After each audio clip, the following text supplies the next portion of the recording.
Hey, welcome to Artie Quitter, Artie Lang Uncensored Podcast. What's up? This is Thursday. Is it February 5th? February 5th is exactly 1 month from the first show. January 5th, we started this shitburger of a show. And, so exactly 1 month, 5 full weeks is what today marks. Joe Matarese and Chris Keaton are with me. And there's some crazy shit going on in the world. Really. Just, we got a lot of crazy voicemails, first of all, that we'll get to. Diabetes called. I was waiting for them to call. We'll hear them later. Pete Carroll called, which is a big exclusive. Poor guy. Well, listen, I think Pete, it's ballsy of him to call our show of all the shows. Yeah. You know, after making the worst call in the history of professional sports. This is the second worst call. Actually, not professional sports. In all of sporting events, I guess we should include Pop Warner or Pee Wee League. Yeah, I'm trying Little to. League. I've been trying to think of any worst sports call. Worst A retarded move. person would have given the ball to Marshawn Lynch. Let's say it like it is. If for some reason Pete Carroll had an attack of his appendix, he got appendicitis after Lynch ran that first down. Right. And the only available person to call the next play was a retarded person. They would have run the ball 3 times to Marshawn Lynch. And that's it. So It's pathetic that. Whoa, what was that? It's pathetic that I know more. No, I mean, it's not even about you knowing more. It's about anybody with a pulse knowing more. You know those people in comas or who are brain dead, you could supposedly communicate with them? Terry Schiavo. Yeah, you show them a color or something, and they react, right. Yes or no. If you somehow had a color or something that represented Marshawn Lynch running the ball, she would have hit that. The person, the person brain dead would have hit the thing, run Marshawn Lynch. Chris, your thoughts? She would have definitely selected beast mode. Everybody would have selected beast mode, and you Yes, go. absolutely. Well, yeah, he made the mistake of. Not only should it be thought in his head, let's run Marshawn. A retard. You should be thinking, I should run Marshawn Lynch 3 times in a row, is what you should be thinking. I have 3 times. 4 times in a row. He had 4. Four? Well, No, it was second down, right? Right. Well, no, it was the first. He had it first and goal from basically the 5 yard. Well, he ran that one. Right. So he had 4 from the 5, first and goal. He had 4 chances to punch it in with Marshawn Lynch. And don't give me the fucking stats. Everybody's throwing stats out there. Well, Lynch wasn't that great on short yards. Go fuck yourself. You got to be fucking kidding. Yes. Thank you, Joe. Some of these are drops. I love me. But Joe's sounding very articulate there. Very loud. But I don't want to hear it. I don't want to hear it. Lynch is a superstar. He's a guy who already has a ring. You know, he's already a champion. He's proven it. He's clutch. He almost scored on that fucking first play. Give it to him 3 more times. So Pete Carroll with balls enough to call in to Artie Lang Uncensored at artiequitter.com. Do we want to? Let's hear that. Let's start by hearing Pete Carroll with his ballsy call into the show. Hey, Artie, it's Pete Carroll. I don't know what I was thinking. That was the worst NFL decision since ABC rang Dennis Miller to host Monday Night Football. Yeah, but frankly, I blame that wordless lug, Marshawn Lynch. I mean, if it was a purple Skittle, he would have pulled it in. Anyway, I heard you got some snow up again there. At least you ain't got to bring a Super Bowl loss back to a town full of coffee fags in the throes of seasonal affective disorder. Christ, our listeners are correct. The most I checked out offensive. your Twitter during the game. Saw pictures of a good party you were having. Hey, that Filato guy you got working for you, he looks as enthusiastic about the game as Mario Cantona in an HVAC convention. Why is he doing Dennis Miller now? He's doing jokes. I'm giving him rim shots. I know, but why is he doing Filato's Dennis got Miller? the charisma of Bill Belichick with low blood platelets. I'm giving him 3 Looked like you had a Stooges. nice spread at the game. Anyway. Enjoyed it. Man, if your couch cushion, that must stink as bad as a experienced coach calling for a pass, 2nd and goal at a Super Bowl. Whatever. Sorry I'm droning on here already, but just want to say I hope you enjoyed the game. Have confidence in those Everybody jokes. take care and hope to do better next year. Yeah, that last one, he had no confidence. He mailed in the I'll have last. another.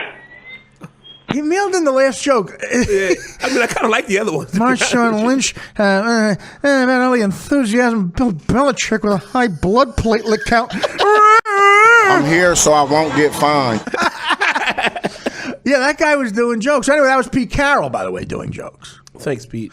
But then he changed from Pete Carroll to just a caller who was doing jokes about Pete Carroll. That's what I'm saying, yeah. Yeah, he had that's me at right. the That Pete was Carroll. your point. You were saying, well, you were trying to go with the logic of why is Pete Carroll doing jokes about Pete Carroll? Well, he made the observation of saying Dennis Miller doing Monday Night Football. Mm-hmm. Then he started doing a Dennis Miller cadence. By the way, sense. could our fans be any more offensive?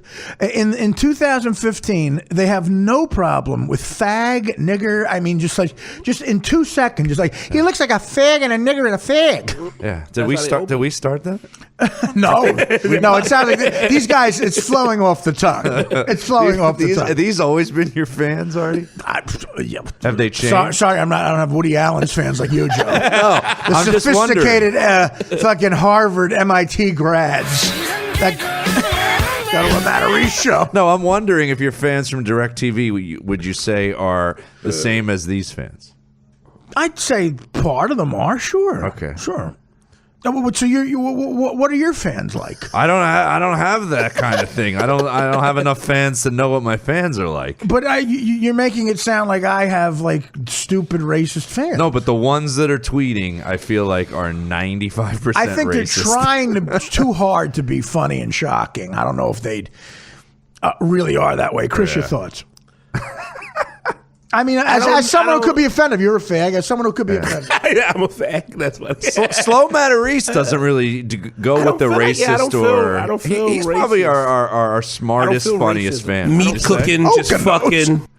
Would you say? Can you believe Joe just said that? I just said Slow Matarese the funniest. Pompous. Slow Matarese is funny. I believe Slow Matarese is our smartest fan. Tan Filato is pretty smart. Tan Filato's funny too. He's a lot of smart, butt fucking smarter, funny A jokes. lot of butt fucking How jokes. Dan Filato, your thoughts on what Joe just said? Horribly obnoxious. No, we got some real smart motherfuckers. Here, Dan, it's horribly obnoxious. I didn't like Joe before this started. I don't like him anymore now. By the way, this podcast is proving Dan a very angry person. I don't know, man. You're disgusting. Go bankrupt another company, whore. It never leaves my mind. Yeah, there's a lot that doesn't leave that mind. It's a trap. That guy should do. I like the Pete Carroll though. I know. Once he left that, yeah. I just it started out as Pete Carroll calling, which was ballsy, and it turned into him roasting himself, and then it became him doing Dennis Miller, just doing jokes. I mean, this guy Artie's couch had enough dumb decisions on it to be Bill Belichick at a high resolution blood platelet conference.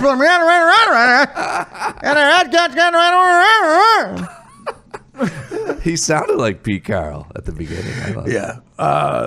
Again, Pete Carroll won't be fired, but he's going to be embarrassed for a long time, man. A long time. I heard they said on the news that he hasn't been able to sleep. Listen, I wouldn't be able to. Dumbass call. I wouldn't be able to. You should make him sleep standing up with that fucking stupid car. Well, listen, he might be doing that to himself. He's gonna. That's up there. You know what it is? It's the coach's version of Scott Norwood. Scott Norwood, of course, is going to go with that to the grave. And did you ever see Buffalo 66? Yes. Okay, great movie. You ever see that, Chris? I have no idea what it is. Check it out. It's a guy named Vincent Gallo who's talented but crazy, and burned a lot of bridges in the business, which is why I don't think we heard a lot of him. But he wrote and directed a movie called Buffalo 66. He's from Buffalo. The entire movie I highly recommend it, is about Scott Norwood missing that field goal. And Gallo plays a guy who lost a bunch of money on it, and because he lost the money, was forced to go to jail for shit he had to get into. Does like about 10 years in a penitentiary in Buffalo. When he gets out, he vows to kill Scott Norwood. And at the end, in a climactic scene, he finds Scott Norwood drunk in a strip club in Buffalo. And I thought it was hilarious. Yeah, and his parents or is it his parents or him who keeps watching the kick miss over and over and It's over? his father's Ben Gazzaro, who plays like a crazy Bills fan. Yeah, they keep watching it. And Mickey Rourke plays the bookie. in one scene who's amazing in it. It's an underrated movie. You should check it out, Buffalo 66. But Pete Carroll, this is his version of that, man. You can make a Seahawk fan can make a similar film. But that wasn't a coach mistake. That was just the kicker missing the field goal. I understand. Yeah, I'm saying. I said it's a coach version. I think we compared it to The Miracle of the Meadowlands as another one where a coach decides to run a play. Can't compare because it's the Super Bowl. You can't compare it. It's a regular season giant game for two teams that are not going to make the playoffs.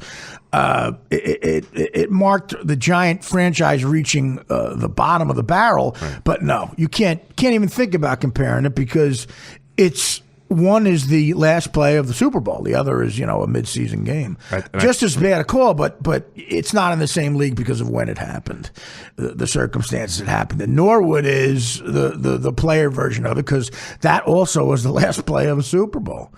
I mean, the Super Bowl is the most coveted trophy in sports, and they fucked it up. A lot of great Super Bowl moments, but unfortunately, Malcolm Butler and David Tyree will be doing joint appearances at car dealerships. Right? What is Butler like, Chris? You know the game better than us here. More of a player. Is Butler a guy? Who has a future in the league, a real future? Butler's going to have probably 2 really good years, and then he's going to just turn in like Freddie Mitchell. Where he just starts feeling himself. You remember Fred X, and he started feeling himself, and then he's going to as long as he's not Freddie Mercury. That also might happen, but I think he's going to have 2 good years where he's really good, and then he's going to just fizzle the fuck out. Okay. What was the Freddie Mitchell move? The People's Champion, or what? He used to do that move. Oh yeah, the fucking belt. He used to come the belt. Yeah, a couple of people do that. Who does that now? Who does the belt? Aaron Rodgers does. Aaron Rodgers does the belt. Cam Newton does the Superman when he finally gets to do it. Freddie Mitchell for the 4th and 29 is like, I'm a fan of his forever. That was a great 4th catch. and 29 against Next Green season, Bay. he was non-existent in the league. Fucking weird. Touchdown, Arkansas, Freddie Barnett. Listen, a lot of crazy stuff going on. This woman, you can make every bad female driver joke here. This woman who drove onto the train tracks, man. A woman. Does anybody even fully know this story about what this woman did? Yeah, we were just talking about it. Joe, explain it. Well, it was the Metro North here in New York, which I take all the time. Yep, it's very popular train line. Yeah, it's where it goes all the way up to Poughkeepsie. All the way down to Grand Easily, Central. yeah. Yeah, and there's 3. I think there's 3 lines. And we were talking about this too earlier. Me and Filata today during our morning cappuccino. We were our morning cappuccino while we watched ISIS burn someone alive on Fox News. We'll get to that later. You ever take the Acela or something when 2 trains are at high speed and another train is coming the other way? Dan talks about the channel between Paris and London, but for some reason they don't give a lot of room in between. And when the 2 trains, especially on the Acela going north and south, pass each other, the wind from the velocity is so strong the trains move, and you realize that if there was a mistake and these trains hit each other, not even directly head on, kind of head on. No matter how far back you're sitting, the last seat in the caboose, you're going to disintegrate. Oh, yeah. Disintegrate. That's how fast these move. So this train was going pretty fast. Oh, this isn't an Acela. This isn't an Amtrak it's a regular train. Commuter train. Yeah, they probably go 60 miles an hour. If that hits a minivan, that's going to be hard. But I guess where the accident happened up in Valhalla, which is kind of north of White Plains, the accident happened when they let women drive. Yes. This is a situation where it's like once they started voting, it was all downhill. Just a more. I don't want to. Now go ahead. She just passed away. It's hard to call her a moron, but she got caught. She made a bad decision. She made a Pete Carroll decision. Because she tried to cross the track and got caught and stuck in between and then didn't get out of it. But she saw the train coming. She said, let me try to do this. And she said she was having car trouble. The thing came down. Well, was she having car trouble or not? No. She wasn't having car trouble. So she went and got caught in the gate. So it was just horrible judgment. She just stopped. On her part. Yeah. Well, plus anyone who's seen those wooden gates, I mean, you can bulldozer those down if you're stuck. You're stuck. Just fucking, you see a train coming, you either bulldoze them down or get the fuck out of your car. Yes. I don't know what she's trying to do. She left herself in the car, and unfortunately, that made her die. But she probably would have. I'll tell you, she would be alive and needing a lot of psychiatric help right now because she probably would have still killed those 6 people. That's what my mother-in-law said. She's like, good thing she died. Well, I mean, listen, you don't want to see anybody die. She made a human mistake, but, you could argue about how stupid it was, blah, blah, blah. She made a fucking mistake. Everybody makes mistakes. I guess gave it to Lynch. They're going to get a lab report. She doesn't look like the kind of person that might be drinking and driving. And yes, you could look into it. I mean, she's white. I don't know where that came from. I'm wondering how long was the car stuck in that spot that the driver, the conductor doesn't see it in advance that there's a car trapped. Right. Well, no, the conductor tried to stop. He was going too fast. It's hard to just hit the brakes like that. So not a fucking Chevy. 6 people were killed, and supposedly people a few cars back were just having idle chatter about the Seahawks fucking up, while people a few cars up were burning to death. That's how separated they were. Well, yeah, the one guy I heard interviewed said, "I will never sit on the front train ever again. Just stay in the back." I don't know why you safer. would. You were like one of those Chinese people the old emperors used to put in the front lines. It's known as on the Metro North. It's called the quiet car. Yeah. So the people that were on that were the people that hate chatter. Just a goddamn, it was quiet, all right. Goddamn shame. Yeah. And I feel bad for all those families, but what are you going to do? Pete Carroll, we have James. You have audio of Pete Carroll. Is anything interesting? He's on the Today Show, trying to defend himself. He backtracks a lot. He's under and how he's coping with it all. Tell me a little bit about what it's been like to be Pete Carroll over these last 3 days. Well, it's been a whirlwind. There's been a lot going on. I feel responsible for a lot of people right now. Certainly, from the family to the organization, our players and the coaches and all that. But it extends well beyond that. As you go out into our community and the area that follows, there's just a lot of people that really care a lot about what we're doing, and our game hit them really hard. And I thought they might need me. You're answering a little bit like Pete Carroll, the football coach. And let me try it again. What's it been like to be Pete Carroll, the human being? Shut up. These past 3 days. It started off with having to get right. I had to get my mind right so that I could take on. Wait, stop that for a second. Is that Matt Lauer? Yes. Matt, shut the fuck up. Get off your high horse, Lauer. The last thing this poor guy needs is you up his ass with your arrogant condescending. I'll ask you again, Pete. All right, you're not answering my question. What's it like to be you, the human being? You're answering as a football coach. Because that's what he is, dude. And that's how he made the decision as a football coach. Pete Carroll, the human being, didn't make a decision to, stop his car on the train track or something or do something wrong with his kids. He made a bad football decision. So he's answering like that. What's it like to be the human being? You're a real hard hitter, Lauer. You fucking dope. If I were Lauren, fucking should be a landscaper still, this idiot. Dolt. Well, I'll ask again. Yeah, you're a real hard hitter, Matt. You really asked the ballsy question. I'll ask you, what's it like being Pete Carroll, the human being? Go fuck yourself. What's it like being a blockhead like you? That would be great if that was his response. The human being says, "Go fuck yourself." Yeah, the human being says that's what the human being wants to say. Matt, go fuck yourself. Where in the world is Matt Lauer? At the end of my fist. How's that sound? A dirtbag, scumbag. All right, sounds like Matt lost money. Keep going. To do. That was to face everybody and give them some perspective so that we can move ahead. I watched your expression as you saw that play unfold. And you bent over at the waist. And my heart broke. The way I like it, man. To be perfectly honest. How were you feeling inside? Immediately. Same question. I mean, within the instant of the turnover, the gravity of what just happened, I understood. You have not watched TV. I'm sure that's somewhat of a self-imposed blackout a little bit. There you go. You don't want to hear the negativity, but you know what's being said. You've heard the experts, not just average Joes, say it was the worst call ever. It was the worst result of a call ever. The call would have been a great one if we catch it. It would have been just fine and nobody would have thought twice about it. I want to see more. Wow. Matt Lauer just up his ass, man. He's lucky he didn't get smacked. Even if he would have got the touchdown, people would have went.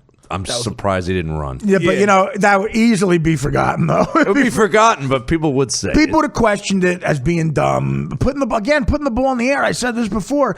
If you even think about throwing the football, You do it from a non-passing formation where it's a play action. You throw it to one of the corners. Right. And if the guy's covered, you throw it 50 feet into the fucking stands. That's it. Right. But you waste it down. Don't even try it. Don't even try it. It just... Again, that's just making excuses. What you said during the game was dead on, where you said it's something you should be fired for. You could get fired for that. That won't happen. Anybody else would. He's got a ring last year. He brought him to the Super Bowl this year. It's going to be very difficult. It's fucking hard, man. I don't care how good you are. And they got a busted up secondary. Sherman's hurt, and the other guy's hurt. Isn't Chancellor hurt? It's a few people hurt. I don't know. Yeah. Sherman had his kid today, by the way. Oh, he did? It didn't happen during the game. Right. Was she in labor for 2 days? Something like that. I don't give a fuck about either one of them. Pete Carroll called for a breach baby. I'd go breach here, Richard. Why? It's fine in the birth canal. No, I'd go breach. Turn it around. Turn it. We're going breach. Turn the baby around. The Legion of Doom. Turn it around. But Matt Lauer, what a pest. What an asswipe little pest. I'll ask again. Because we're just not getting any answers from you, Pete. Like he's talking to Bin fucking Laden, Mr. Big Shot. Speaking of Bin Laden and the boys over there, ISIS, it's the dark ages, man. Hard transition. It's the dark fucking ages. ISIS set a person on fire. I mean, oh my God. Isn't that, I mean, you know, and I got to tell you something. I really do like Obama. I do. I voted for the guy. Even though I'm a convicted felon, I illegally voted for him. I supported him.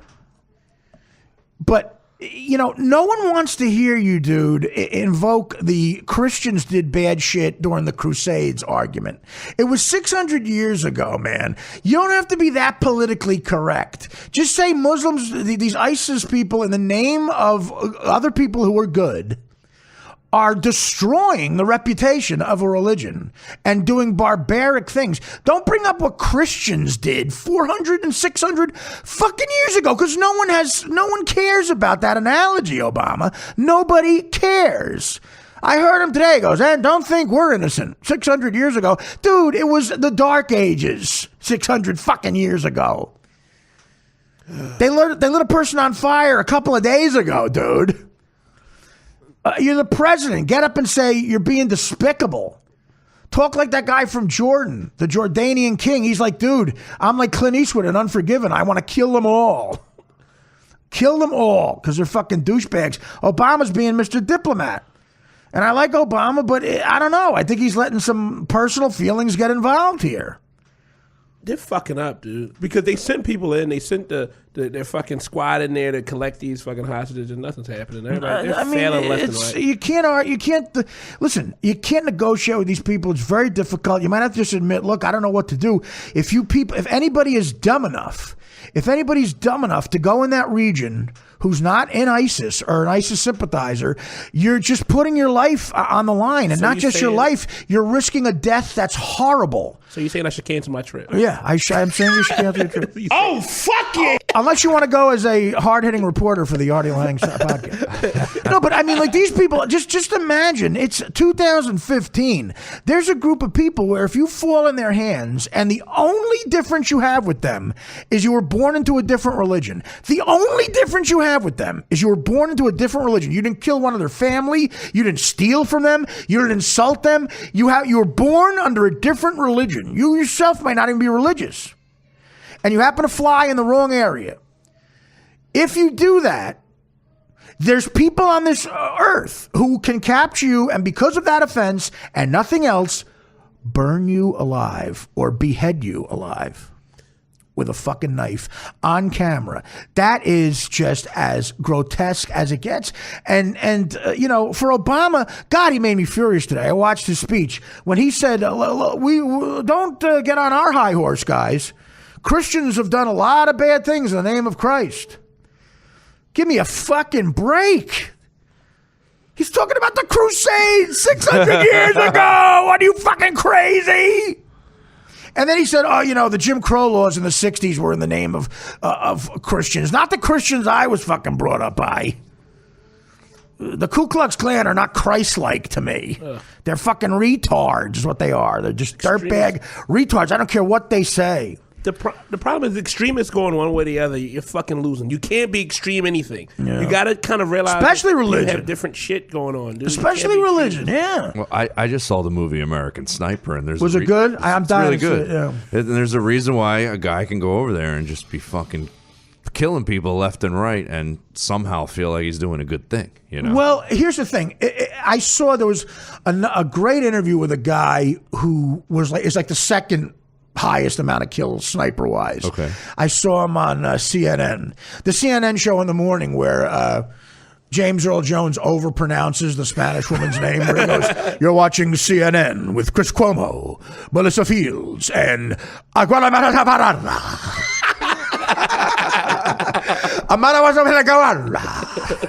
I try to find that audio, James. He goes, "You're watching CNN with Chris Cuomo, Melissa Fields, and Alaguana Farala."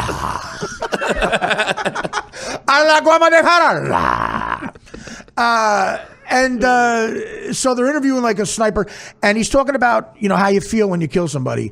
And he's like, "Listen, I'm just doing math. I'm doing pure math. Right. If I kill this guy, I might save 50 other people." That's what they keep saying throughout that movie. Well, it's the truth. Yeah. I'm not defending snipers and what they do, but you know, if a guy is walking to a U.S. base with a bomb and is going to kill 100 soldiers with a bomb and kill himself with that bomb, and you take him out anyway.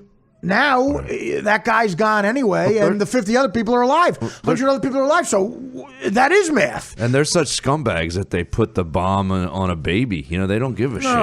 It's so sad. And you got to decide if you're going to shoot the kid, you know? It's so sad.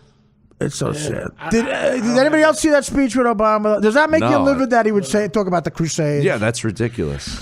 I mean, come on, just come out and say, you don't have to badmouth Muslims. You don't have to badmouth Islam. You could say, like the Ku Klux Klan with Christian was going, look, they don't represent us. They're assholes. These people are doing something in the name of Islam. It's giving it a bad name. We hate them. Most Muslims, but they're really scumbags. Most Muslims don't believe half the shit that's going on. Most real true Muslims. I know I'm Christian, but I'm cool with a few. They like, this is dumb shit. This is them. Well, Muhammad people going fucking crazy. If you look at pure teachings, if you look at just pure teachings and writings, Muhammad might be the most peaceful of all gods. The thing is, most major, I say it like this, most major religions all have the same teaching when it comes back to just treat people nicely. That's what it all comes back down to. Well, the golden rule. Yeah. The one the others is, I mean, again, exactly. You start lighting people on fire, man, you're going to get some people pissed off. And I tell you what, we're the ones who aren't crazy. We're the kid in the playground who has compassion. You want to get caught by us, ISIS, okay? Jihadi Johnny, wherever the fuck you are, you better pray you get caught by an American and not the king of fucking Jordan.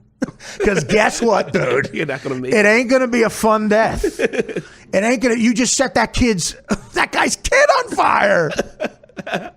It's like, there's a scene in American Sniper that's just so fucked up. You know what? Don't even. I'm dying to see it. Okay. Should he get the Oscar? I think. Listen. No. I think Ben Cumberbatch should get it because I just like that name. I want to see someone say Ben Cumberbatch. And Ben Cumberbatch and Artie. But I think I saw the theory of everything. The kid who does Stephen Hawking, you don't give him the Oscar. You shouldn't even have the fucking Oscars. But is what Cooper really great in it? That's his best performance. Yeah. I think he's Cooper's great good. in it. I don't think it's Oscar worthy. Better than She's Not That Into You. I'm trying to think who else is nominated against. It's Bradley Cooper. It's the Theory of Everything guy, and nobody from Whiplash. Selma is the guy who played Martin Luther King in Selma. No, they got. It's not the story. They got ripped off, right? Yeah. Selma got overlooked. He was great as Martin Luther King. Now, who nominated for Best Actor? The guy from The Imitation Game. Does anyone else play a retard? No. Ben Cumberbatch. You're talking about Ben Cumberbatch. Is that's the guy from Imitation Game. Oh, okay. Yeah. He's not Ben Cumberbatch and Arita Farara. Who else, Dan? You checking? Yeah, well, I listen. The theory of sad. everything guy is Shit going to fucking win. sad. It's Boyhood guy? Anyone from Boyhood? No, okay, Michael Keaton, right? Michael Keaton, Birdman. Yeah, Michael Keaton, Birdman. And look, I would love to hear Michael Keaton's acceptance speech. Oh, yeah. But I think that theory of everything kid will give a boring one, I'm sure. But look, just having done the little acting I've done in films, when you have to prepare for a day on a movie where you're doing something that's a little uncomfortable or challenging physically, it's difficult. That kid probably shot 70% of that movie looking like he had Lou Gehrig's disease. I mean, and he pulls it off. The voice, the phrasing, the physicality of it, amazing job. He was great. Yeah, and it was a very moving. Well, Keaton beat him, right? No, because he got comedy. He won They made SAG, it a comedy. Golden Globes. He won the drama. Yeah. Steve Carell, that's who we forgot. Oh, Carell. Foxcatcher. He was great in that, What is too. the Foxcatcher about? I don't even know what it's about. It's about the guy, the DuPont It's about family. 2 hours too long. Oh, the DuPont family. Yeah, okay. DuPont, he had a lot of money, and he was a really big wrestling fan, and he hires 2 ex-Olympic athletes to start a program within his home. Oh, all right. And he's psycho. And Steve Carell plays this psycho that starts doing coke with the guys, and there's this gay undertone in the movie. I'd like to see Carell in that. He's really good in it, but the movie is really slow and really dry. Slow with a gay cokehead? You got to really. There's no gay. No, they should have brought the gay and more of the coke into it. That I'm told in the book is there, but there's no. It's just barely gay. So to quote Joe, not enough gay coke in it. Our film critic Joe Matarese says, not enough gay coke. Well, they should be sucking dicks with coke on the tip. Too much solid acting, not enough gay coke. With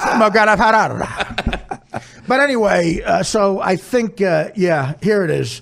The New York Post, because of course Rupert Murdoch chose to air it and put it in the Post. Look at this guy, man. This poor fucking guy.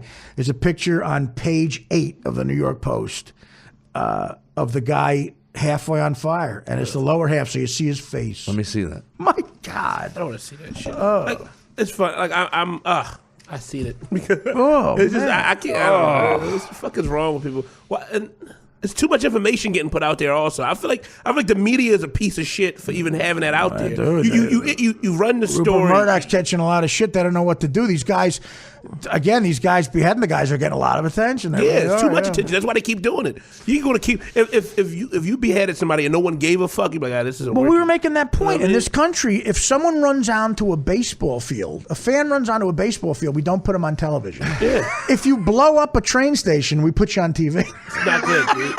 They give you what kind of message are we sending? They give you a nickname that's really cool. They give you everything you need to keep going. Jesus Christ.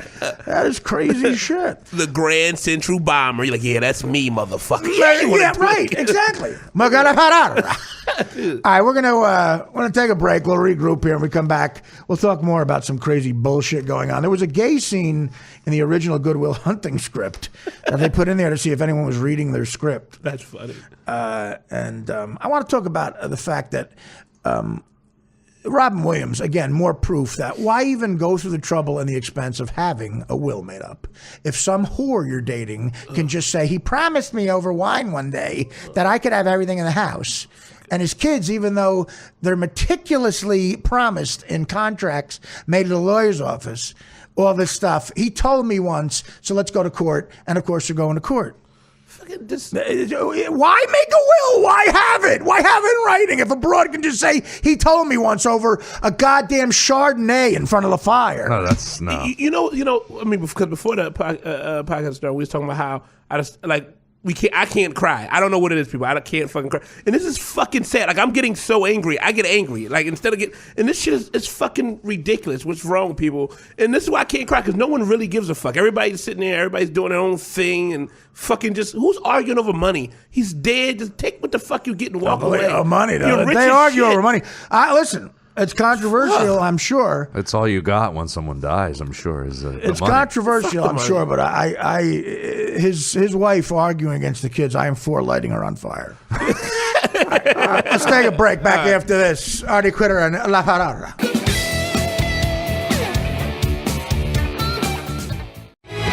This is a new day, with Chris Cuomo, Kate Baldwin, and Michaela Pereira. Pereira. Michaela Pereira. If you're going to have someone say your name, you might as well have it be James Earl Jones. Joe, your thoughts? I was going to try to do it. I nailed him. What was his other one? Joe Matarese. Thank you for calling Bell Atlantic. Was he Bell Atlantic? Yeah. Was he? He would do me strong. Bell Chris Atlantic. Cotton. Yeah, no, he was. Get a good cotton. David Letterman had a great top 10 list years ago. Words that are only cool when Barry White says them. And he had Barry White read them. It was so fucking funny. Like, Pataki. But anyway, yeah. So that's the commercial I was talking about. The promo. I'm a huge James Earl fan. Oh God, it's hard not to be. How do you not like him, man? He's just for Field of Dreams. If you don't like James Earl Jones, you are a racist and a piece of shit. Well, and you could also be a racist and a piece of shit and like him. He's that good. I used to love. He transcends stuff. Exorcism. Jeff Ross had a great bit where he said I went on a voiceover. I know this. Go ahead. And I just James Earl Jones is sitting next to me. I just got up and left. It was a voiceover audition. It was two people, me and James Earl Jones. What was it? All we had to say is, "This is CNN" or something, right? The one line was, "This is CNN." Jeff had another great joke about. Well, he's got a lot of them, but years ago, he said, I read Michael Jordan made $80 million in commercials last year. I said, my God, he must book every audition he goes on. That's funny. A little inside, but you get it. I like it. Or we're going to swap Jeff Ross. Favorite bits. My favorite bit is he has a bit about moving. He goes, to get your friends to move, you got to trick them into helping you. Right. Because tomorrow we're shooting a short film. It's called Moving. You're in the big couch scene. It's just a rehearsal. That's why there's no camera. We're just blocking. I'm trying to punch it up. Nice. All right, so we got some fun voicemails. Again, Pete Carroll with balls enough to call the show and then morphed into someone making fun of Pete Carroll. Didn't make any sense as Joe is our comedic logic person. Yeah. Stick in the bit. Man. Yeah. And he always points out the illogical shit in people's characters.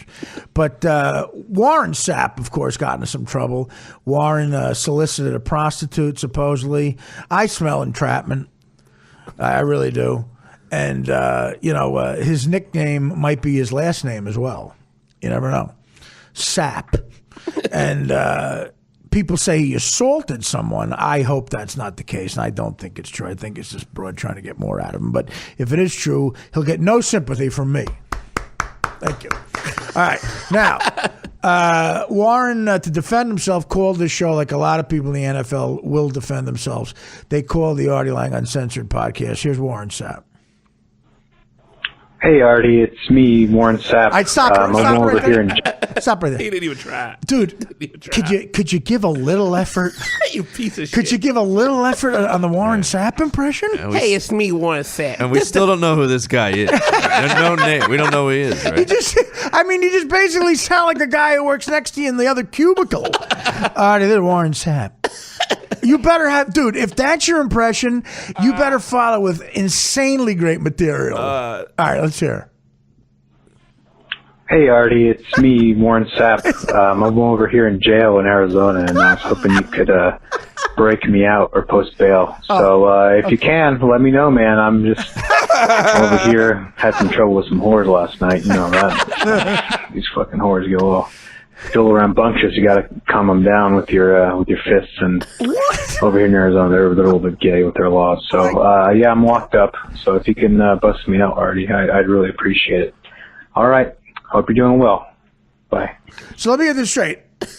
If fake Warren Sapp believes if you straighten out a whore with your fists, it's gay to have a law against that.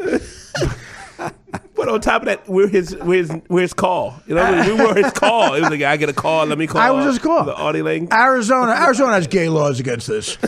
I need you to break me out or something or bail me out. Sure. I'll try to help you out there, buddy. Hey, this is Warren Sapp. All this guy's impressions start out like Is that normal. the guy, by the way? Nah, Is that that's our definitely guy? not the guy. He puts in way more effort than that. You don't think that's the Derek that's Jeter not- guy? That's definitely not Derek. No, it's not the same guy. It's not the Based off the phone number, it's not. I thought it was. I know. I kind of knew it wasn't. But it's funny in the same way. But It sounds just this like guy that guy. really puts no effort. Hello, this is Warren Sapp. No, Nothing. definitely not. I mean, he Warren doesn't even attempt. Sapp. Piece of shit. Hey, all right, this is Warren Sapp. I mean, he's Jesus. Well, this guy's done other ones because I noticed this guy. He sounds like he just did Warren Sapp as if he went to college and went to class.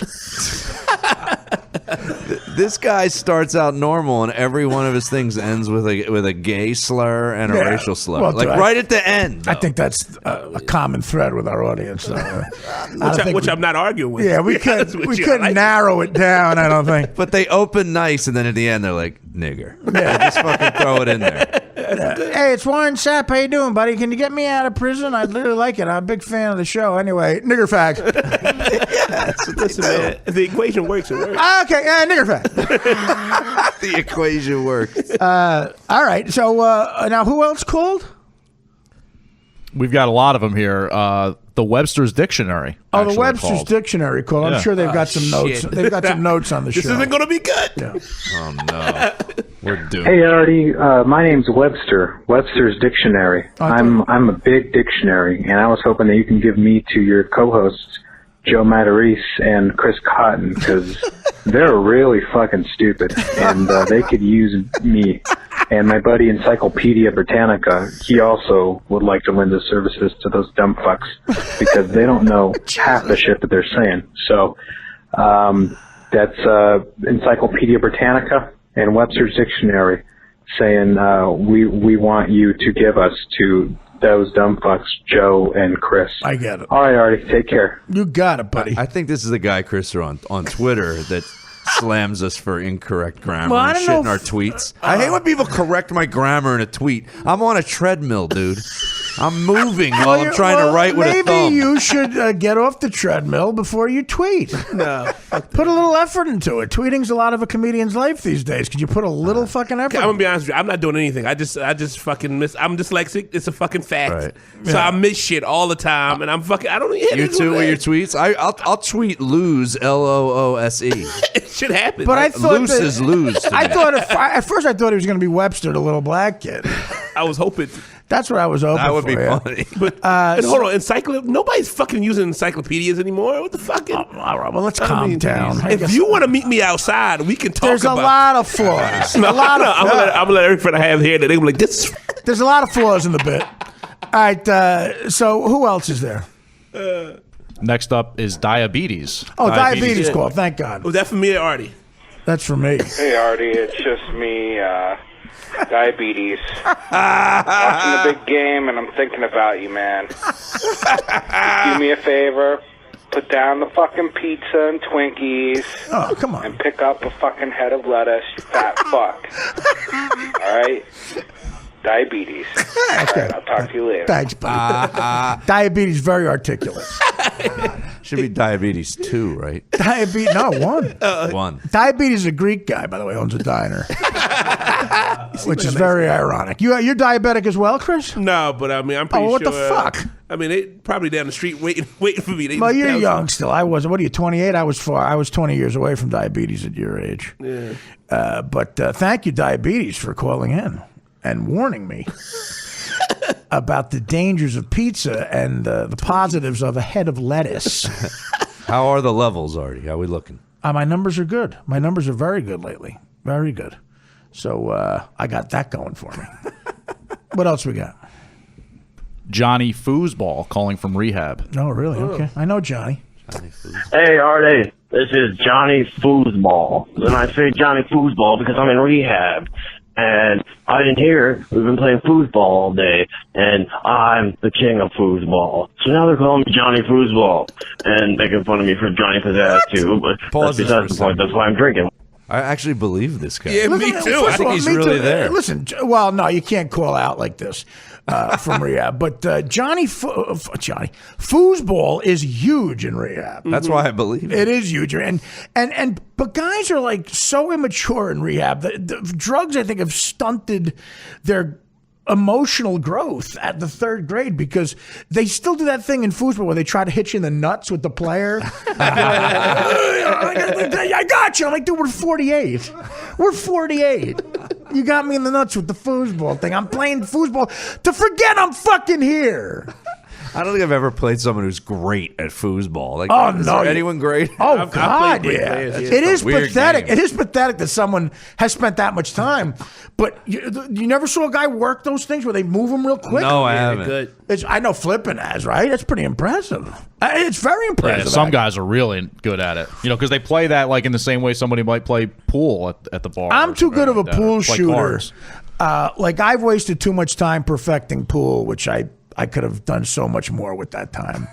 I'm inconsistent, but I used to be a very good pool shooter. Well, pool makes sense. I don't know. It's like why though? Why does it make more sense unless you're going to do it professionally? Well, you can have one in your house. You could spend time playing foosball in your house too. I know, but you don't ever see anyone have a foosball table out in their living room. Just Dude, it would look like a loser. I've seen if you it. had it. Yeah, Really. me too. I guess you never saw Ben Affleck's first apartment in L.A. To me, it's like being. I was over there constantly with the guys.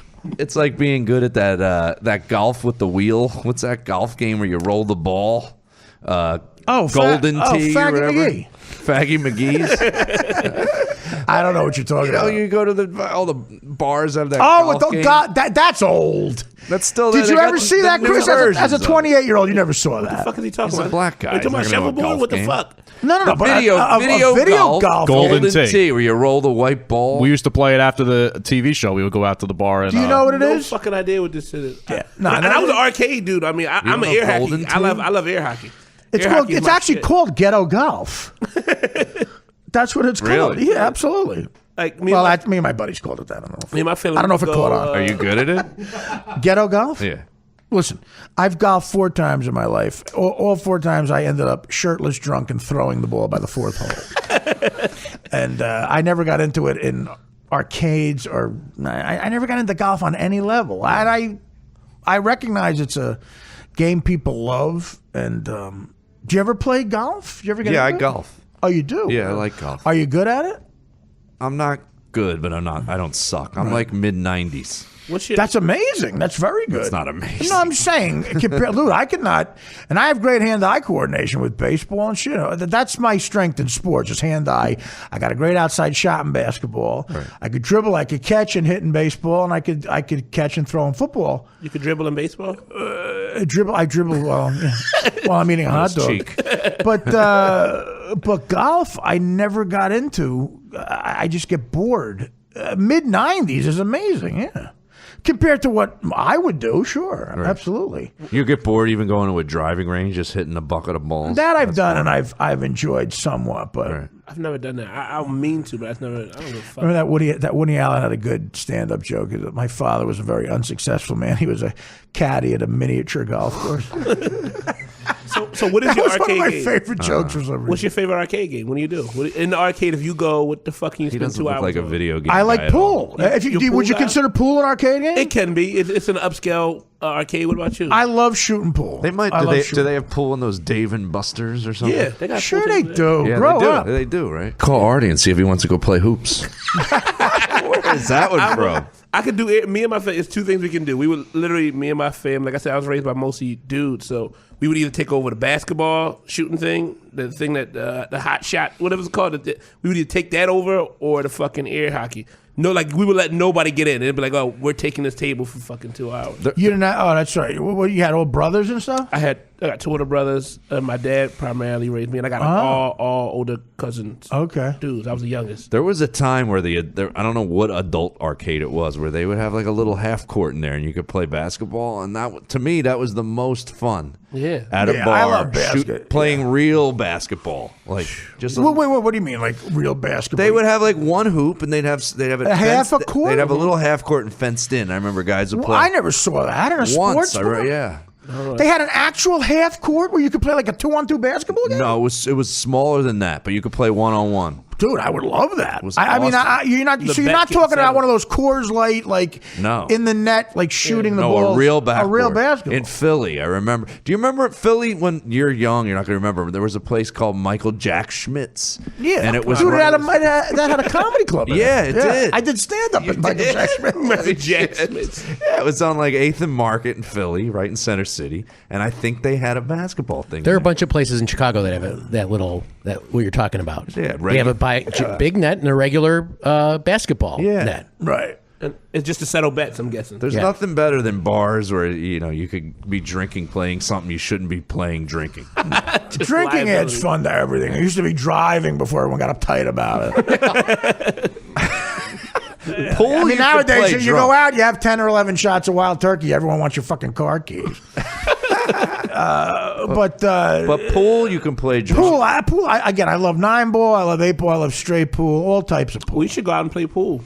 I've never seen play a good game of pool. Yeah, I'm okay. I can't drink. It's weird. I can't drink. That's Do you think this boy is a hustler? I'm unbelievable at ping pong, but bars rarely have it. I'm okay. If a bar has pool, it might have ping pong. They throw right over the pool table. And then I guess we all should do our game. I'm air hockey. I'm air hockey. I'm a beast. Air hockey. I am really. That's something else I do like. Air hockey. The air hockey, it's fucking crazy. I'm trying to remember. There's a bar. There's a pool hall on the Upper West Side that has a ping pong next to the pool table. Amsterdam. Yeah. Amsterdam Billiards. Yeah. You know who used to own that? Who? Here's a comedy/pool trivia. Who used to own Amsterdam Billiards? Oh wait, David Brenner. That's right. Shit, nailed that. There was also one on 4th Avenue. He had two of them? Lower East Side. You got to be fucking kidding. There was an Amsterdam Billiards on 4th Avenue, Lower East Side by Lafayette Street, and there was one by Astor Place, and there was one on the Upper West Side on Amsterdam Avenue. What, was Brenner like a pool guy? Was he really good at pool? Amsterdam Billiards, it was called. David Brenner doesn't seem like he's dead, but he did die. David Brenner's been dead for about a year. Was he? He was a pool shark. He was. Yeah, he was like a massively great pool shooter. Absolutely. So we should. How about when we in Borgata? We should probably go play some fucking pool. I'll play some pool. They got pool in the Borgata? I should have it. Dude, the Borgata's in those hotels. I'll call it downstairs. We'll bring it up to the room. It comes with a pool table. It comes with a dead hooker. When I used to go, no, that you have to supply yourself. When I used to go to the Hard Rock Casino with Howard in those shows, they gave me, Howard, and Freddie and Robin had suites that all had pool tables in them. That was really cool. Really cool. A lot of strippers left with green asses. Did you ever have a bowling lane in your hotel room? Yes. You did? Yeah, a we bowling had that with lane. Howard. A bowling lane. We did a thing where we did in Hard Rock. They have it. I bowled with Carmen Electra on TV. Did you win? Yeah, easily. Are you a good bowler? No, but Carmen Electra's retarded. You know who's an amazing bowler? I was watching the Super Bowl, did a whole thing. Mm-hmm. Terrell Owens was fucking unbelievable. Did you Really? see that? Yeah. He's like a pro bowler. Why does that surprise you? He's a great athlete. It just it's looked hand-eye funny. hand-eye coordination, man. He's a receiver. Focus. Yeah, right? you could. Like, I mean, Michael Jordan. If Michael Jordan did nothing but bowl for 2 months, you don't think he'd be the best bowler on the planet Earth? I mean, Dwayne Wade's better than just Dwayne Wade's really good. He was better than it Terrell. makes total sense to me. Mike and the Mad Dog, Chris Russo, used to be hilarious like that with bowling. It's not a sport, Mike. It never changes. The defense never changes. It's always the same thing, Mike. If you let Michael Jordan do nothing but bowl for 30 days, he'd be the best bowler on the planet Earth, Mike. It's repetition. He just doesn't want to. He just doesn't want to play. Who wants to play? It's boring. He's got a point. There's no defense that ever changes. There's no field that ever. It's always the same thing. It never changes. If you do nothing but let me bowl for 2 months, I'd be the 10th best in the world. It's 403 on the fan. We'll be right back. We're back. That used to be one of my old bits about how it would be great to be a sports guy if you got a sports radio guy if you got in a fight with your wife. I've heard you do that. You could just fade to commercials. I've heard you do that. It's great. Mid-fight. It's great. What the fuck? Why are you yelling at me? I was listening. I swear to God. It's 5:03 in the living room. I'll be in the kitchen. Mike and Amanda used to do stuff like you would hear they would always do scenarios, which was great. And Mad Dog would go to Francesca. Let me paint the picture for you, Mike. Right now, 3rd and 8, big spot, 4th quarter, AFC Championship game, Jets Dolphins, tie game from the 8-yard line. You got one quarterback, both in their prime, Richard Todd or Kenny O'Brien. Right now, Mike, gun to your head, Richard Todd, Kenny O'Brien. Who do you take? 3rd and 8, big spot, 4th quarter. Who do you take? Both in their prime, Richard Todd, Kenny O'Brien. Right now, gun to your head, Mike. Then there's a pause and Francesca goes, Richard Todd, we're back. He goes, Richard Todd, and the dog just goes, we're back. Gun to your head right now, Mike. Who do you take? Gun to your head. Richard Todd, both in their prime. Kenny O'Brien, 3rd and 8, big spot, 4th quarter. AFC Championship game. Jets Dolphins, big spot. I got to say, I miss those guys, man. Oh, they were great. I used to listen to them, and they were great in together. the shower. I would listen to it. That's getting a little creepy. But that's how much I liked them. I don't want to hear this. They were fantastic together. I can remember in my heaviest of gambling days, the NFL playoffs would roll right into college basketball heating up, and then eventually into the March tournaments. And that 4-month period, I would bet everything on every game, and more money than I could afford to bet. I would listen to them analyze games with a big sandwich, like during lunch, working construction or something. Yeah, and it was so much. It was so much fun. It was a blast. They made that movie, Bad Lieutenant, like a great movie. I think he's listening to them the whole movie, right? That's right. That's Bad Lieutenant is a great Harvey Keitel movie that's underrated. Came out probably about 25 years ago. Harvey Keitel plays a crack-addicted, gambling addict lieutenant for the New York City Police Department, and it's a lot of it. A lot of it is him with bets on games, and it's great. He's watching, I think it's the '86 series or something like that. Yeah, I gotta go see that movie again. Yeah. He wakes Chris would love that movie. He wakes up and he's in a crack den, and he wakes up and he starts screaming at the TV because Strawberry Strikes Out or something. It's real funny. Yeah. But he also does Full Frontal, which is a big beware. You got to. He gets girls to suck his dick when he pulls them over. Pulls over hot girls and tells them to suck his dick. Or he's giving them a ticket. My buddy used to do that. He'd say, pull over a hot chick and go like, let me ask you something, honey. What do you do for a living? I'm a secretary. Yeah, how far away from your house do you work? About like 6 miles. All right, here's your choice. You could walk 6 miles to work every day for the next 6 months. Or, and he points to his cock, he goes, you could take care of the kid.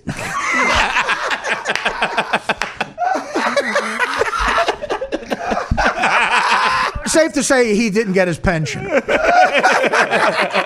He would come to me. He was a middleman for a bookie while he was a cop. He would show up at my house, on duty in his squad car from a town three miles away, and he'd have like his walkie-talkie on his thing, And you hear 211 in progress. You go, all right, you had the Panthers giving 8. Don't you have to go to the Robbie? He goes, just suck a dick. I'm like, dude, a retarded internal affairs person could catch you. A retard could catch you. You're in a squad car in uniform with the radio on, coming to my house, collecting money. No longer a cop. No, and did not get his pension. Or you could take care of the kid. You can take care of the kid. All right, we're going to take another break. When we come back, I have a letter here from Mike Bocchetti, an article. Mike Bocchetti wrote a very touching article about the podcast, about all of us. He's fans of ours. And Mike will be on the podcast as much as we could have him on. But Mike wanted to come on to promote the article. He wrote it for somebody. Who did he write this for? Dan, he wrote this for a specific website or something? Who is it? Stuff Dudes Like. Who? Stuff Dudes Like. Stuff Dudes Like is the name of the website. StuffDudesLike.com. He's their editor and chump. Yeah, he wrote an article about... he gets fucking... Bocchetti's unstoppable. He is. Relentlessly working hard. Grammatic mistakes in this, though, are amazing. And the... Anyway. By the way, in Bad Lieutenant, it was the 88 Dodgers Mets. Dodgers-Mets playoffs. Right. That's right, because Strawberry does something big in that. And it takes them through the whole playoffs, all the way to the World Series? Yes. When we come back, guys, we're going to talk to Bocchetti and wrap this up. Ladies and gentlemen out there, this is Artie Lang. All right, ready? Mike, can you hear me? Hey, Artie, how are you, buddy? Hey, buddy, we're going to go on. I hear you perfect. All right, we'll go on in a second, all right? Okay, thanks so much.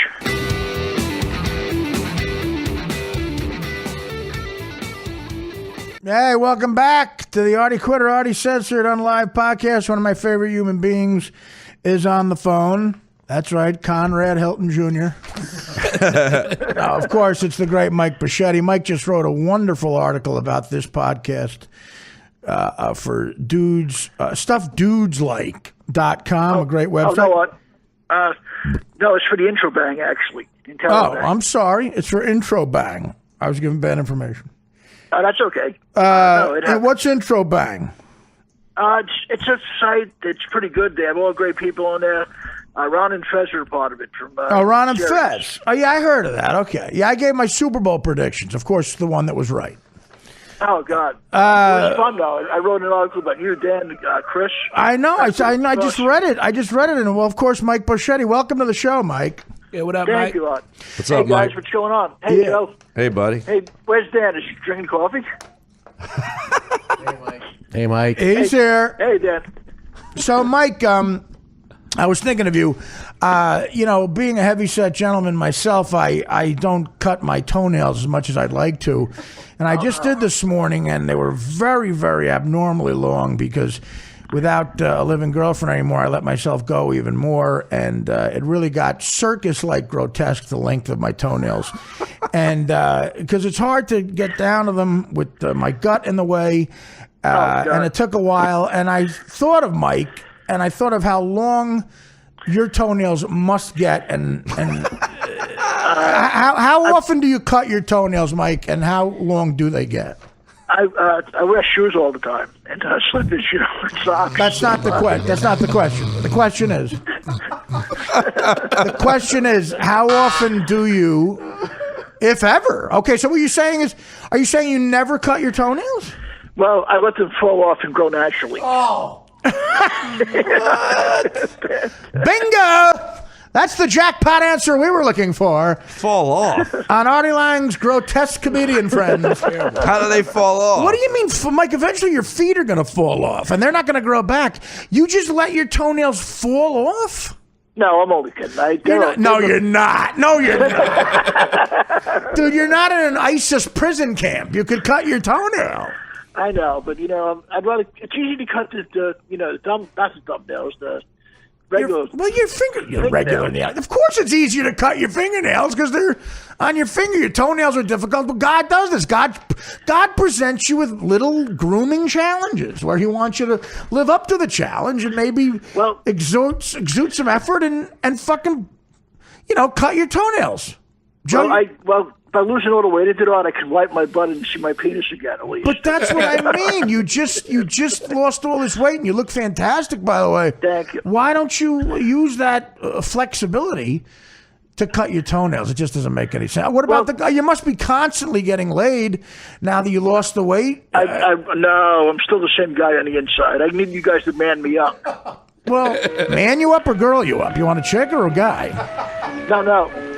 I mean, I need you guys to man me up for sure because, I don't know, I go after the wrong woman, I think.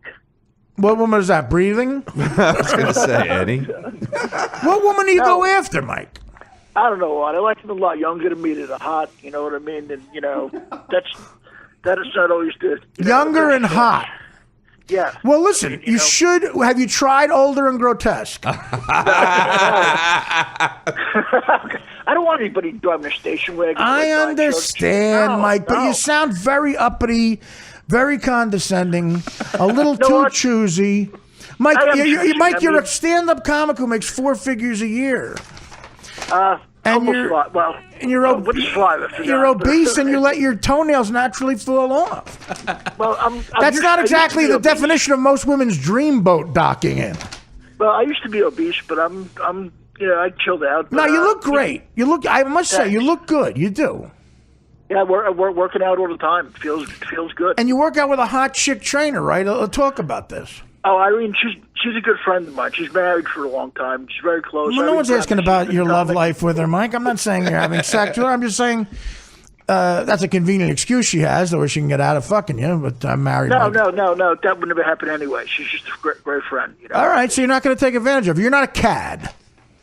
No, I'm a good guy. You know what I mean? I mean, understand. if somebody's married, they're married. That's it. There's no. It's like they have a barbed wire fence around them. You know Now, have you gotten laid since your weight loss? No, I'm working on it though. I think I may come close. What was the year you last had sexual intercourse? Let's just say the 20th century wasn't too bad. All right. Okay. No, listen. I like. You know what? This is why you're a great comic, Mike, because you're honest. I love that about you. No, I always tell the truth about it because I mean, come on. I'll put it this way: hookers ran rampant in my life in the 80s. And 90s. I understand. And you liked some Marijuana, right? And some liquor, and maybe some coke. Well, no, those days are done. Those days are done. I'm saying they're done, but you did enjoy those things for a while. Oh no, I love pot more than anything. Pot was awesome. Yeah. I could sit there and look at a pencil for an hour. It was cool. What did he say? Sit down and look at a pencil for an hour. It was cool. No, I thought it was cool because guys, I'm so excited. I actually shot an episode of Louis yesterday. Okay, and I'll explain that. Louis C.K., of course, has one of the biggest hit shows on TV. We've all been on the show here. Oh, wait, just me. Go ahead, Mike. What did you do on the show? It was weird, because, that was the first thing I did with Louis in a long time. Actually, it came out of... It's a television show, Mike. It's not a movie. Oh, no, I know. Actually, Right. It came out of... That night we did the benefit for Rick Shapiro. That's right. I saw. That's the last night I saw you. The casting director from the show, Carroll, was there. She called me on Monday. She said, Louis doing an episode. He wants to put you in. Can you come tomorrow? And he just casted me as me. You know, even though you have lost weight, I question your showering abilities because when I saw you the other night, I gave you a hug and you still smell like a sharp Romano cheese. Well, that's being Italian. I'll never get rid of the provolone smell. You know what I mean? No, I don't think that's being Italian. No, I think that's a lack of... If you smell like cheese and you don't work in a pizza place, it's not a good sign. So what was your role on Louis? I can't really talk about it all because you know how they are. They're very strict over there. But it's going to add. No, I don't know that. All right, so in other words, it's so secretive. Are you part of like a season cliffhanger? Kills Louis. I think it's the first season. First episode. I think of season 5. Oh, so you can't say what you're doing it. No, but it's going to be fun. It was the first time I've seen him in a long time. Okay, well, I'm going to open up to the panel. Joe, any questions for the great Mike Bocchetti? I'm just pissed that I've never been on Louis all of a sudden. You'll get really. This is my first time too, Joe. I auditioned last year, November, and didn't even get a call back. And yeah, me either. I auditioned once, and Todd Glass got the part as a just annoying guy on an airplane. Oh, really? I could have nailed No, that. I thought Todd Glass played the part of Joe Matarese, the comedian. No, but Joe, you're not an annoying guy, though. I am to Look at these that guys. spin. Look at that spin. Thank you. I think I You're am. a cool guy. You've always been a cool guy. Like, you're a laid-back guy that I know forever. You've never been annoying to me one bit. I love you. I don't think anyone annoys Mike Bocchetti, though. Oh, no, that's not true. Who annoys him? Well, I knew Mike on the show for a couple of years. When people would come in who sort of wronged Mike, he was very, very upset with them. Very, very, very. Joe, I turned to Joe Pesci for sure. At least his level of Well, he doesn't like people who are condescending towards him. And I've seen that some comics have, it seemed like Mike was mad at them, and he claims he treated them in an arrogant way. Really? Yes. Oh, yeah. They're buttheads. He doesn't mind if you make fun of him, because you make fun Well, of him. I don't know. Laughs. Yeah, but I mean, he knows. No, I don't mind Artie making fun of Not that. I don't care about that. It's in love and having fun with people, but if someone's a dick for no reason, I don't like it. They give you the high hat. They give you nothing. You Yeah. can, yeah. I know what you're saying. They give you the hi hat. Chris Cotton, Oh, yeah. anything you want to say to Mike Bocchetti? Chris, how you doing, man? Hey, what's up, Mike? I'm mad I missed you when you came in. I couldn't come in that day. I know, but it's okay. I'll see you soon for sure because I wrote an article. I wrote you in there too and said you were one of the funny guy from Philly that somebody watched that. I'm stumbling here, guys. I'm so excited to write because I'm doing some more writing stuff. I hope to eventually write some TV and film. That's what I'm looking for eventually. Well, yeah, you should submit this as a writing Yeah, I sample. mean, I'm looking at it. I'm looking at my piece of the article. What's it say about you? A lot of good things. I'm gonna let Artie read it. First of all, I'm just like, I you're don't want gonna to get read caught it? reading. I'll read some of it if you anything. want. I don't want to read it. Fucking thing. Well, listen. Let me read. I'll read some of this article that Mike wrote about the show. I'll read my portion. I feel like I'm in England, guys. Do your English accent. Everybody loves your English accent. Do it. I need to hear this. Hello, Chris. How are you? Because we're going to get some whores down in Stout Philly and get some. Let him finish. Oh, God. Keep going. Oh, good. Oh, no. I'm going to get some whores down in South Philly. That's it? What are we going to eat? What happened? Man, that's a horrible interview. What happened? That's a bangers and what about bangers and mash and stuff? Oh, the bangers, Chris, because we're going to get some whores down in South Philly and get some steaks and then throw some whores against the fence and bang them. Why South Philly? Christ. Throw some whores against the fence. What a warm these whores. I heard South Philly, I heard, it's kind of a rough place, but I'm used to rough places because fat guys like making go anywhere because, they can? I'm going to take a wild guess here. You didn't play an English guy on the episode of Louis. No, I don't care. No, I had a good time, but it was... He just can't... Well, listen, he can't tell you what he did. He can't tell you. All right, here's the article. I'm in the Louis Protection Program. Here's the article that Mike wrote for Inner Bang. Artie Lang is a man with many talents that has worn many hats in a business where if you don't, you'll be long forgotten for his time on the Howard Stern Show. What? Writing two NY Time best-selling books, To Fat, to Fish, and Crash and Burn, his own movie Beer League Comedy Central specials, he has done it all. Even when he is having hard times in his life, he has still came back and topped his last project.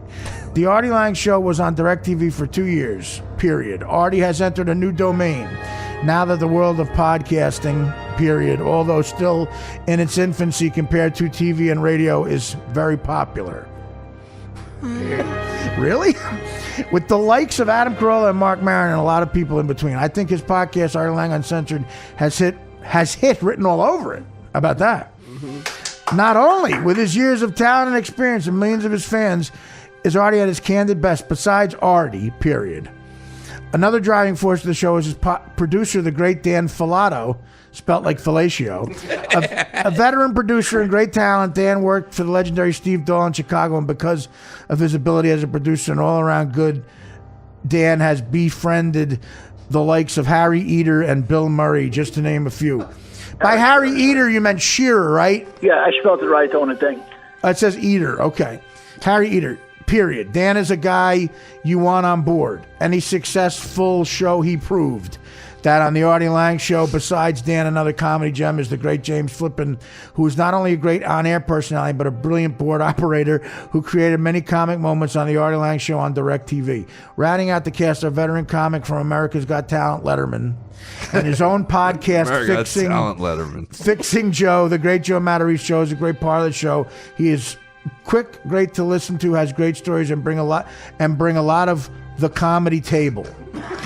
And rounding out the show is Philly's own Chris Keaton. Chris is a very funny, whited, fun, Supra-like able guy that always brings the house down. In the world of podcasts, these guys are kings to go to artiequitter.com to scribe. Artie's podcast is Monday to Thur. Get to now the best of Artie Lang, raw and uncensored, by MikeBocchetti, sent from my iPad. Yeah. Yes, baby. Thanks, guys. Now, Mike, when someone reads that caliber of writing, is there any editing at all? Does it go through an editing process? Do they just say, look, this is printable on me. Right, no, they did a spelling on me for sure. Oh, they did, but they probably say this is printable as is. Has the New Yorker called yet, Mike? What? Has the New Yorker called yet? I'll get to that eventually. I want to develop TV and film. That's my goal. I'm telling you, I will. So, based on this article, you feel you'll get a film deal to write a script? Spelling bee you too? never know who's watching you. I'm serious. You never know who's listening to watch. Look what happened with Louis. I mean, I didn't expect that. Well, do you have any ideas? Yeah, but that's you acting, being hired to write a script, another skill entirely. Oh no, I would definitely take a workshop on screenwriting and then. Oh, well, then that makes sense. Okay. So in other words, if a producer in Hollywood says, "Mike, we want you to write a big movie," you would agree to take a workshop on writing? No, I would have somebody come in and write with me that has some experience. So then, what would they need you for? I would find like Babalu Mandel. Right, but like Babalu Mandel. But Mike, what would they need you for? Then, if someone else is going to write the script, what do they need you for? Maybe to change. Maybe to I'm a good idea, man. Maybe to flush it out more with me. But the thing is that that I'd be hiring them, so they have to listen to me. But why would they do that? So basically, what you're hoping is someone reads an article like this and says, "Mike, we want to hire you to hire someone to write a script." Whatever it takes. And your first thought is Babalu Mandel, who I'd assume costs a lot of money to write a script. Well, if there's going to bring Bobby in, it's going to cost us some dollars. Believe me, I'm ready to go. I don't care. I don't. No matter what it takes, I'm fearless. Now, do you have any ideas for a film? Oh yeah, I've got a bunch of different things for a film. Give us an idea. Show. Give us like a buddy comedy. Me, Joe, and Chris Cotton, the three of us. Okay. Ghostbusters. No. We're more hip than that. That's what do you think of the new female cast for Ghostbusters? I think it's unusual at best. I don't know what's going to happen with it because. Very diplomatic, Mike. You are a very shrewd Hollywood. It sounds like you don't love the idea, but you're very shrewd in the way you're putting it. I know. When I went to California, that's my LA mode. Like, well, I'm not really sure of the circumstance. I know what to say to believe me. No, I don't. I don't know what you said. Now, you went to California this last trip by yourself? I went out there with Carmine and my friend Carmine and Frank. We started filming a documentary on me. Oh, you did? It was fun. Yeah. Well, you shot a documentary on yourself in California? Yeah, we shot it at the UCB at Sunset and Flappers and Burbank and fun stuff. Now, what is the theme of it? Just you? Good on. We went to... It was fun. Right. What are you doing? Mike? Okay. Mike. Yeah. What are you doing it? I can't hear you guys. Mike, did you do anything, James? Mike, can you hear me now? Hello? No. Mike, you can't hear us at all? No. Well, how come you keep answering me when I ask if you could hear me? It sounds like... Guys? Yeah? It sounds like the scene when Michael Corleone is going to shoot the Turk and the Irish guy in a restaurant. But it sounds like both of us are talking to each other. No, I don't know. I don't know. Dan, what's his name? What's flipping is great at breaking my balls. I love him for it. Yeah, but we're not. James, are you doing something to break his balls right now? Mike, in other words, he always is. Mike, everything I'm saying you're hearing, and I'm hearing everything you're saying. We're having a conversation. It sounded like a train went through a subway tunnel. It sounded like Mike was going to the bathroom. That's what I thought. Yeah. No. I thought I heard him say, "Oh God." Yeah. Oh God. I'm right on top. Here it comes. Staying next to my bed right now. Were you taking a shit? No, I did that earlier. Now, what is the look on your mother's face when she has to clean up your bathroom? I clean everything now. I'm a gentleman. I got in shape. That's wrong. Do you still leave your plates and forks and stuff under the bed? No. What about the laundry, Mike? That was a big contention between you and I. Oh, God, the laundry. Yeah, the laundry's simple. You just throw it, it's done in seconds. It's easy to do. You do your laundry. You don't do your laundry. Well, I know how to do it if I need to. Yeah, but Mike, you're 54. Why would you want to do your laundry now? Well, it's not too bad. I did it when I was in my 20s, I mean, I know how to do it. I can take care of myself. You do a load every 24 years? Well, so you can't tell us what the documentary's about? No, it's about weight loss and other stuff, trying to help people. It was... Oh, that's good. So did you document yourself losing all this weight? Mike? What is that? Mike, what are you doing? You dropped those in. Oh, God. That's it. What did you just do? You sound like you relieved yourself with something. No. I don't know what James is doing over there, but he's doing a good job of it. He's not doing anything. Every once in a while, we say something, and you just go, ugh. No. Oh, God. Are there like icicles of jizz on your lower stomach? Joe, what are your thoughts on this? Very odd. It's a very odd. It's become a very odd interview, Joe. It's so funny though. I don't know what is going on. It sounded like you were in a bath stall next to us, and you're like, "Oh God, what's that guy doing next to me?" Like it sounded exactly. It got echoey and an "Oh Gods." Chris, what are your thoughts on this? I mean, I'm gonna come out and say it. Mike, are you jerking off, Mike? I think somebody. Oh, has to no, ask no, the not at question. all. Are you sure? No, I'm good. I'm just by myself. The evidence is saying otherwise. I'm gonna be honest with you. The evidence is pointing to As other your factors. sex, hey, that's a good question. Since you're healthier and you do look a lot healthier and thinner, has your sex drive gotten bigger? Oh God, yeah. I feel like I'm 18 years old again. It's amazing. Do you really? That's nice. But now, what do you do with all this sexual energy? Oh God, I release it majorly. What? So you masturbate? Oh yeah. No, I feel at my age, I feel like I'm half my age. I'm like, this is great. I feel like but every time I see hot chicks, I got to just calm myself down a little.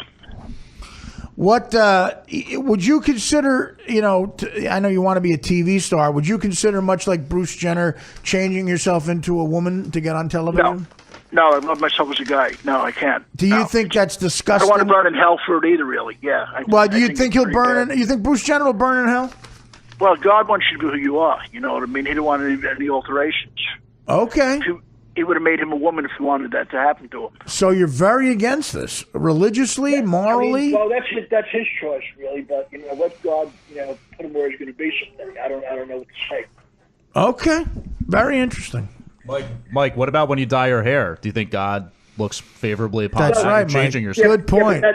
Well, dyeing my hair's a lot different than chopping my weenie off and putting the patch down. Not your weenie. All right. Okay, listen, Mike making some excellent points. Mike's a very religious guy. I am. God's the boss, guys. We're just loyal employees. What article are you working on now? What do you say? I don't know. I said God's the boss. We're just loyal employees. Oh, we're loyal employees. What article? Now, you should also write bumper stickers. Did you come up with that yourself? Now, what article are you working on now, Mike? I got some other stuff in the works. I've been doing a lot of stuff for Terrabang and stuff called StuffDudesLike.com. I wrote an article for a new place that launched called Pittsburgh, Buzz.com about Valentine's Day. That's coming out then. Oh, okay. So you're an expert on Valentine's. Woman. Yeah, well, I'm an expert on not having a woman, really. But Now, you write it from the perspective of not having a woman for Valentine's Day? No, I wrote about it from a Charlie Brown but yet romantic point of view that I am. Explain that a little bit. What do you mean? What's the Charlie Brown point of view? I am Charlie Brown waiting by the mailbox, but when that right girl comes along, she's going to be swept off her feet in the carriage or whatever. Like, she's going to be throwing rose petals on the street. I'm going to be making out with her like there's no tomorrow, and Is there chloroform involved in your... No, I actually are. I think I've found a perfect woman for you, and we're going to get this done. Who's this, Mike? Who? Out of all of us, we have to put every piece of muscle we have in Hollywood together. Out of Matarese, me, you, Chris, Dan. Who? James, every what do you call it? Giada. Oh. Yeah, well, listen, I met Giada at the Tonight Show, and she seems grossed out by me.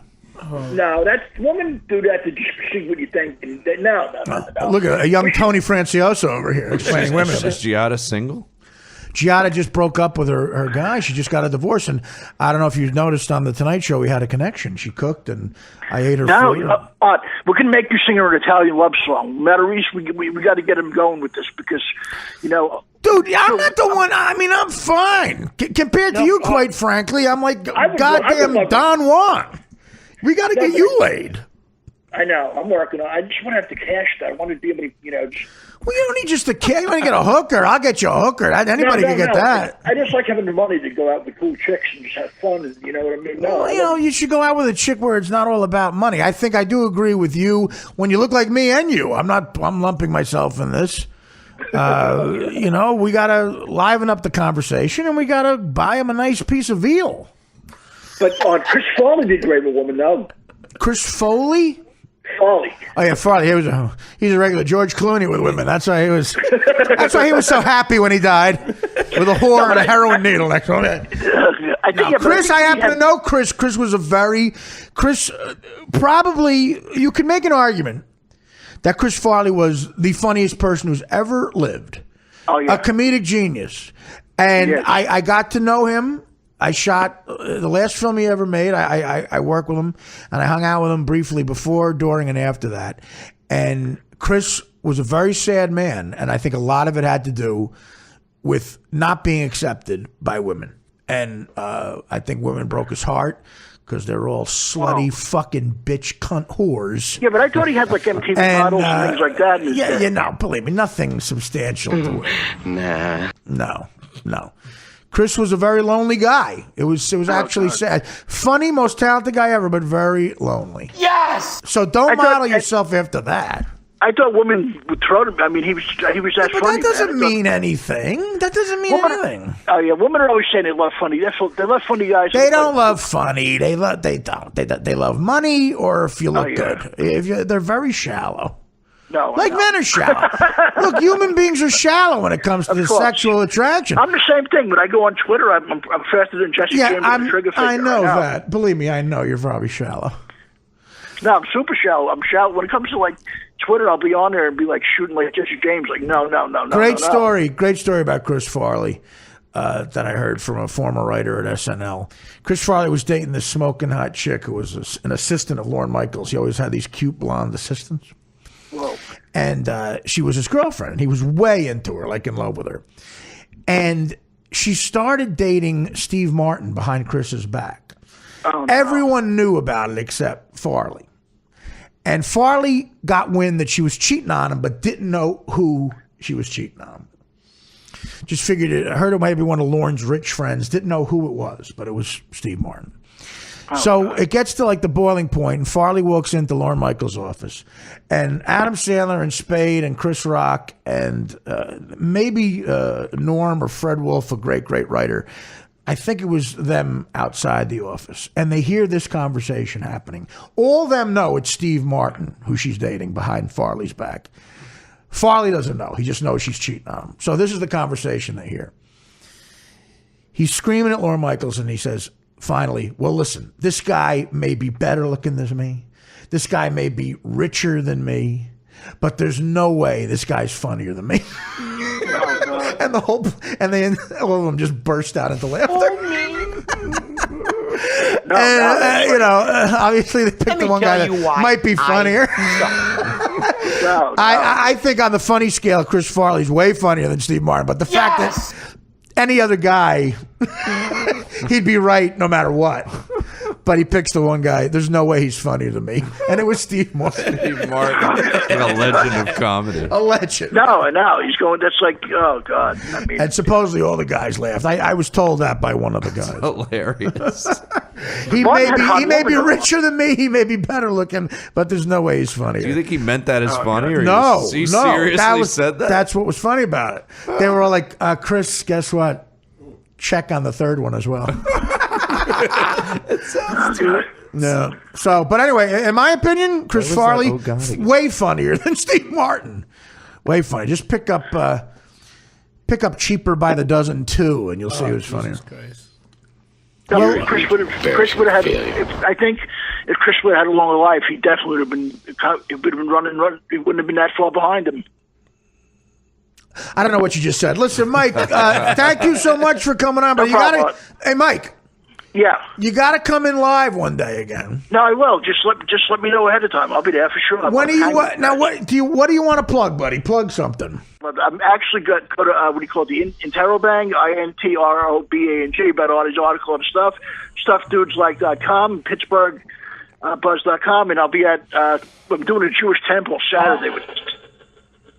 Where? Saturday with Tony Landolfi and South and Howard Stern show. I'll be at the New York Comedy Club Monday night, February 9th, and that's it, guys. And Terabang is where we could see this article you wrote. And what's your website? Mike Bocchetti, BOCCHETTI.com. I'll be at the New York Comedy Club on Monday, February 9th, and I'm doing a gig with Sal on Long Island, Jewish Temple, Saturday. The great Sal Governale. Yeah, absolutely. All right, thank you. I'll definitely talk to you guys soon, and thank you so much. All right, brother. From all you guys. We love you, man. guys. We love you. Thanks, guys. Talk to you later. Great Bye. job on the article. We love you. Thank you. Bye. Doesn't that sound like a weird booking? What? Him and Sal Governale at a Jewish temple? Very weird. It's a very odd They booking. work together, though. They work together. Temples? Well, I don't know at temples, but they have done a lot of gigs together, Sal and Bocchetti. Okay, with that, we're going to wrap it up. Bocchetti never fails. He's always a good interview. Joe, your plugs. Your thoughts. Follow me on Twitter at the Joe Matarese. My new Fixing Joe podcast just went up this morning. Check that out on iTunes or Stitcher Radio or allthingscomedy.com. Bill Burr and Al Madrical's little portal for podcasts. And all my other stuff is on joematarese.com. And come and see us next Saturday. We'll be opening for Artie at the Borgata in Atlantic City. Chris, go ahead. At Cotton215 on Instagram and Twitter. And, did I say my Twitter? At the Joe Matarese. Okay. I got you. Follow you. Suck a dick. All right, at Cotton215, Instagram, Twitter. Friday, I'll be at some show with Frank Pellegrino in upstate New York. I don't remember the name. I love your I'm plugs fucking for such gigs. a shitty. They're I'm a hilarious. shitty plugger. Oh, fuck you! You Then should just I'll let be at the Artie Laugh do and your Devereaux on plugs. Saturday on the 8 and the 10 o'clock show. Yeah, I should let Cool. Artie do it. All right, well, if you want, I don't care, but you're good at Shitty it. Whatever you want to do. And tell your friends, artiequitter.com for all the information. It's been one solid month, 5 full weeks. February 5th makes it one solid month. It's been a fun time. We love you all. Tell your friends, artiequitter.com. Back Monday with a fresh show. Flippin', love you. Chicago Dan Filato, love you. Take care, brush your hair.